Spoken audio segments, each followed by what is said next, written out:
ചെയ്യാം. ഒരു പുതിയ പ്രോജക്റ്റിനായി ക്രിയേറ്റ് ന്യൂ കൊടുക്കുക.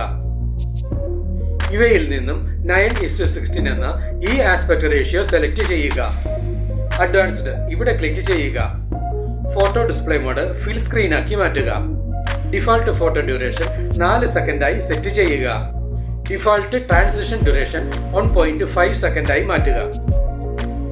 ക്രിയേറ്റ് കൊടുക്കുക. നിങ്ങളുടെ ഇമേജ് ഫോൾഡറിൽ നിന്നും വീഡിയോയ്ക്ക് വേണ്ട ഇമേജുകളെല്ലാം ഒന്നൊന്നായി ഓപ്പൺ ചെയ്യുക. ഇവിടെ നാം 5 ഇമേജുകളാണ് ഓപ്പൺ ചെയ്തിട്ടുള്ളത്. ഈ വീഡിയോയിൽ ഉപയോഗിച്ചിട്ടുള്ള ട്രാൻസിഷൻ എഫക്റ്റിന് വേണ്ടി ഈ അസറ്റ് സ്റ്റോർ ബട്ടണിൽ ക്ലിക്ക് ചെയ്യുക. ട്രാൻസിഷൻ്റെതായ ഈ ബട്ടണിൽ ക്ലിക്ക് ചെയ്യുക. സെർച്ച് ഇവിടെ ക്ലിക്ക് ചെയ്ത് ബുക്ക് വോം എന്ന് ടൈപ്പ് ചെയ്യുക. ബുക്ക് വോം ഇവിടെ ക്ലിക്ക് ചെയ്യുക. ഡൗൺലോഡ് കൊടുക്കുക. ഇപ്പോൾ ഈ എഫക്റ്റ് നിങ്ങളുടെ കൈൻമാസ്റ്ററിലേക്ക് ഇൻസ്റ്റാൾ ചെയ്യപ്പെട്ടിട്ടുണ്ട്. അസറ്റ് സ്റ്റോർ ക്ലോസ് ചെയ്യാം. ആദ്യത്തെ ട്രാൻസിഷൻ പോയിന്റിൽ ക്ലിക്ക് ചെയ്യുക. ബുക്ക് വോം സെലക്ട് ചെയ്യുക. ഇവിടെ നമുക്ക് വ്യത്യസ്ത രീതിയിലുള്ള 6 എഫക്റ്റുകൾ ലഭ്യമാണ്. ഇവയിൽ നിന്നും ഓരോ ട്രാൻസിഷൻ പോയിന്റുകളിലേക്കും നിങ്ങളുടെ ഇഷ്ടാനുസരണമുള്ള ഏത് എഫക്റ്റ് വേണമെങ്കിലും സെലക്ട് ചെയ്ത് നൽകാവുന്നതാണ്.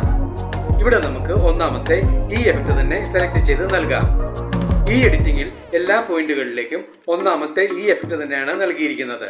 അതിനായി അപ്ലൈ ടു ഓൾ എന്ന ഈ ബട്ടണിൽ ക്ലിക്ക് ചെയ്യുക. എല്ലാ പോയിന്റുകളിലേക്കും ഒന്നാമത്തെ എഫക്റ്റ് അപ്ലൈഡ് ആയിട്ടുണ്ട്.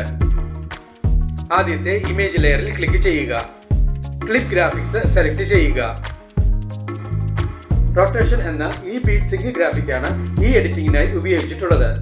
ഇത് നിങ്ങളുടെ കൈൻമാസ്റ്ററിൽ ഉണ്ടായിരിക്കുന്നതല്ല.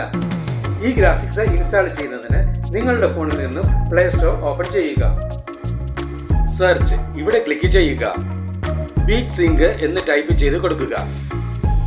Beat sync hot videos easy and quick ഈ ഓപ്ഷനിൽ ക്ലിക്ക് ചെയ്യുക. ഇൻസ്റ്റാൾ കൊടുക്കുക. ബീറ്റ് സിങ്ക് ഇൻസ്റ്റാൾഡ് ആയിട്ടുണ്ട്. ഓപ്പൺ കൊടുക്കുക. ഇമേജ് ആഡ് ചെയ്യുന്നതിനായി ഇവിടെ ക്ലിക്ക് ചെയ്യുക. ഏതെങ്കിലും ഒരു ഇമേജിൽ ക്ലിക്ക് ചെയ്യുക. നെക്സ്റ്റ് കൊടുക്കുക. താഴെ ഈ കാണുന്നതെല്ലാം ഓരോ തരത്തിലുമുള്ള ഗ്രാഫിക്സുകളും എഫക്റ്റുകളുമാണ്. റൊട്ടേഷൻ ഈ ഗ്രാഫിക്സ് ആണ് നമുക്ക് വേണ്ടത്. ഇത് ഡൗൺലോഡ് ചെയ്യുന്നതിനായി കൈൻമാസ്റ്റർ ഐക്കണിൽ ക്ലിക്ക് ചെയ്യുക. ഗ്രാഫിക്സ് ഇൻസ്റ്റാൾഡ് ആയിട്ടുണ്ട്. ഈ ആപ്ലിക്കേഷൻ ക്ലോസ് ചെയ്ത് കൈൻമാസ്റ്ററിലെ എഡിറ്റ് ചെയ്യപ്പെട്ടുകൊണ്ടിരിക്കുന്ന പ്രോജക്റ്റിലേക്ക് തിരികെ എത്താം. ആദ്യത്തെ ഇമേജ് ലെയറിൽ ക്ലിക്ക് ചെയ്യുക. ക്ലിപ്പ് ഗ്രാഫിക്സ് സെലക്ട് ചെയ്യുക. റൊട്ടേഷൻ സെലക്ട് ചെയ്യുക. ഇവിടെ നമുക്ക് വ്യത്യസ്ത രീതിയിലുള്ള 7 ഗ്രാഫിക്സുകൾ ലഭ്യമാണ്. ഇവയിൽ നിന്നും ഓരോ ഇമേജുകളിലേക്കും നിങ്ങളുടെ ഇഷ്ടാനുസരണമുള്ള ഏത് ഗ്രാഫിക്സ് വേണമെങ്കിലും സെലക്ട് ചെയ്ത് നൽകാവുന്നതാണ്. ഇവിടെ നമുക്ക് ഒന്നാമത്തെ ഈ ഗ്രാഫിക്സ് തന്നെ സെലക്ട് ചെയ്ത് നൽകാം.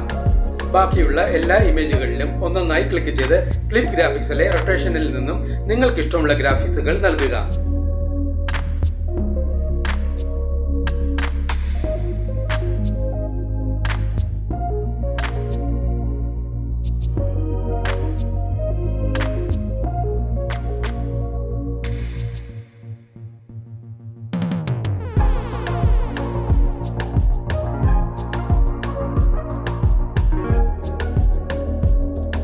ഇവിടെ എല്ലാ ഇമേജുകളിലേക്കും വേണ്ട ഗ്രാഫിക്സുകളും നൽകി കഴിഞ്ഞിട്ടുണ്ട്. നിങ്ങൾക്ക് ലഭ്യമായിട്ടുള്ള പാർട്ടിക്കിൾ വീഡിയോ ടെംപ്ലേറ്റ് ഓപ്പൺ ചെയ്യുക. ഇതിനായി ഡിസ്ക്രിപ്ഷൻ ബോക്സ് കാണുക. ഓപ്ഷൻ ബാറിൽ നിന്നും സ്പ്ലിറ്റ് സ്ക്രീൻ സെലക്ട് ചെയ്യുക. റെക്ടാങ്കിൾ കൊടുക്കുക. ഓപ്ഷൻ ബാറിൽ നിന്നും ബ്ലെൻഡിംഗ് സെലക്ട് ചെയ്യുക. ഇവയിൽ നിന്നും ബ്ലെൻഡിംഗ് ഒപ്പാസിറ്റിയായി സ്ക്രീൻ സെലക്ട് ചെയ്യുക. ഈ ഓഡിയോ ഓപ്ഷനിൽ ക്ലിക്ക് ചെയ്ത് വീഡിയോയ്ക്ക് വേണ്ട ഒരു ബാക്ക്ഗ്രൗണ്ട് മ്യൂസിക് സെലക്ട് ചെയ്യുക. ഇവിടെ നമുക്ക് ഈ മ്യൂസിക് സെലക്ട് ചെയ്യാം. ഈ പ്ലസ് സിംബലിൽ ക്ലിക്ക് ചെയ്ത് സെലക്ട് ചെയ്ത മ്യൂസിക് ടൈം ലൈനിലേക്ക് ആഡ് ചെയ്യുക. ടൈം ലൈനിലുള്ള എല്ലാ ലെയറുകളുടെയും ഡ്യൂറേഷൻ ഒരുപോലെ തന്നെ ആയിരിക്കുവാൻ പ്രത്യേകം ശ്രദ്ധിക്കുക. ടൈം ലൈനിന് മുന്നിലെത്തി വീഡിയോ പ്ലേ ചെയ്ത് നോക്കി ആവശ്യമെങ്കിൽ വേണ്ട മാറ്റങ്ങൾ വരുത്തുക. ഈ വീഡിയോ നിങ്ങൾക്ക് ഇഷ്ടപ്പെട്ടുവെങ്കിൽ ലൈക്ക് ചെയ്യുക, ഷെയർ ചെയ്യുക, കമന്റ് ചെയ്യുക. ഒപ്പം കൂടുതൽ വീഡിയോകൾക്കായി സബ്സ്ക്രൈബ് ചെയ്യുവാനും മറക്കരുതേ എന്ന് പ്രത്യേകം ഓർമ്മിപ്പിക്കുന്നു.